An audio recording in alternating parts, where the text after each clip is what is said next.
ఈరోజు Kadapa parliament Telugu Desam party అభ్యర్థిగా పెద్దలు నారా చంద్రబాబు నాయుడు గారు నన్ను ప్రకటించడం జరిగింది.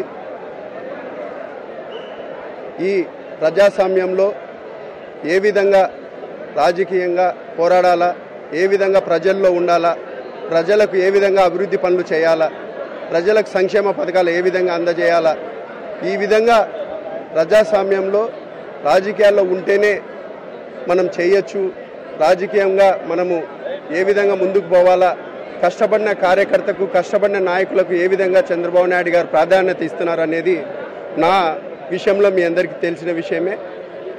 జమ్లమూరు నియోజకవర్గం తెలుగుదేశం పార్టీ ఇన్ఛార్జిగా ఇచ్చిన తర్వాత అక్కడ తెలుగుదేశం పార్టీ నాయకులు పార్టీని విడిచిపెట్టిపోయిన తర్వాత నాకు ఒక ఇన్ఛార్జి బాధ్యత ఇవ్వడం జరిగింది. కానీ పొత్తులో భాగంగా అక్కడ బీజేపీకి ఆ సీటు కేటాయించడము, కానీ కష్టపడిన విషయం తెలుసుకుని కడప జిల్లా వ్యాప్తంగా కడప జిల్లాలో ఉన్న నాయకులు, తెలుగుదేశం పార్టీ నాయకులు, కార్యకర్తలు, తెలుగుదేశం కుటుంబ అభిమానులు నా అభ్యర్థిత్వాన్ని ఐవీఆర్ఎస్ కాల్ ద్వారా వాళ్ళు మద్దతు తెలపడం జరిగింది. దాని ద్వారా చంద్రబాబు నాయుడు గారు కూడా నాకు కష్టపడ్డాడని అభ్యర్థిగా పార్లమెంట్ తెలుగుదేశం పార్టీ అభ్యర్థిగా నన్ను ప్రకటించడం జరిగింది. కానీ ఇక్కడ విషయం ఏంటంటే దాదాపు 30 ఏళ్ల నుంచి ఒకటే కుటుంబం ఎంపీగా ఉండడం జరుగుతూ ఉంది. మార్పు రావాలా, నమ్మకం మీద ఓటేయాలా, అమ్మకానికి కాదు మన ఓటని ఈ కడప జిల్లా ప్రజలకు నేను విజ్ఞప్తి చేస్తున్నాను. ఒక్కసారి మార్పు రానియండి.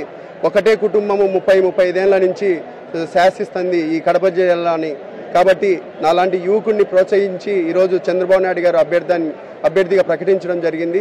కడప జిల్లా ప్రజలందరినీ నేను విజ్ఞప్తి చేస్తున్నా, మార్పు రావాలా, మార్పు కోరుకున్న ప్రతి ఒక్కరూ నాకు మద్దతు తెలపాలని కూడా ఈ సందర్భంగా కోరుకుంటున్నాను. అట్లనే ఒక సైడు త్వరలో షర్మిలమ్మ గారు కూడా కాంగ్రెస్ అభ్యర్థిగా ఆమె కూడా నిలబడిపోతుందని తెలుస్తూ ఉంది.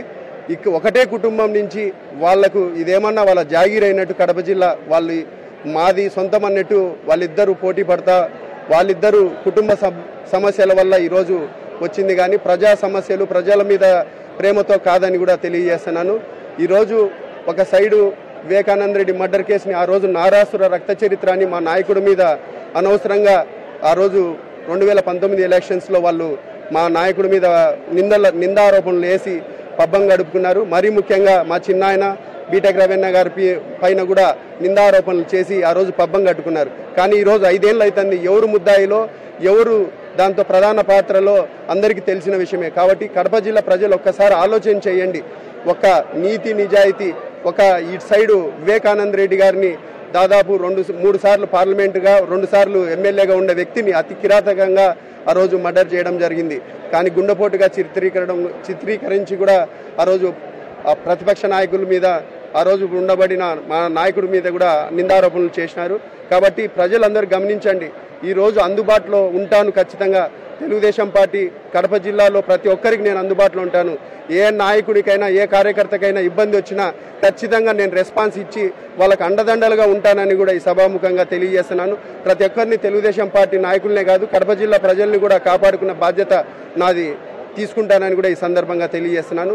ఎవరు అధైర్యపడద్దు. రానున్న రోజుల్లో ఖచ్చితంగా ఇది ప్రజాస్వామ్యం, ప్రజలే దేవుళ్ళు, సమాజమే దేవాలయమని మా తెలుగుదేశం పార్టీ నినాదం కూడా. కాబట్టి ఆ నినాదంతోనే మేము ముందుకు వెళ్తాము. ప్రజలు దేవుళ్ళు, ప్రజలే ఓట్లేసి ఖచ్చితంగా తెలుగుదేశం పార్టీ నాకు అత్యధికంగా మెజార్టీ ఇచ్చి గెలిపిస్తారని, అట్లనే పులివెందుల్లో బీటెక్ రవీణ గారిని కూడా అత్యధిక మెజార్టీ ఇచ్చి గెలిపిస్తారని కూడా ఈ సందర్భంగా తెలియజేస్తున్నాను.